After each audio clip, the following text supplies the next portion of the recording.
Hi, I'm Lachlan from Kashy, and today we're going to talk about the shift lock release in your car.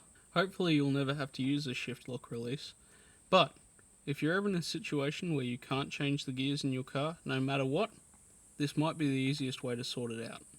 Most cars require two key things to allow you to shift out of park: the engine to be running and your foot to be hard on the brakes.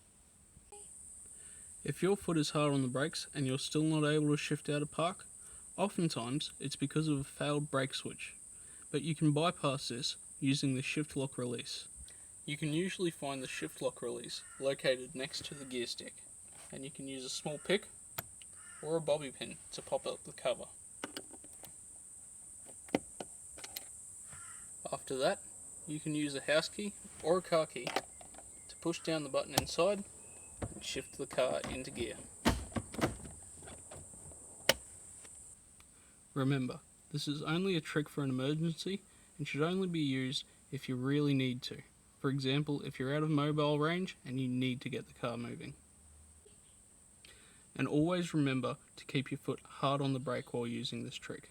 That's a little bit more about the shift lock release in almost any modern car. Thanks again, I'm Lachlan from Kashy.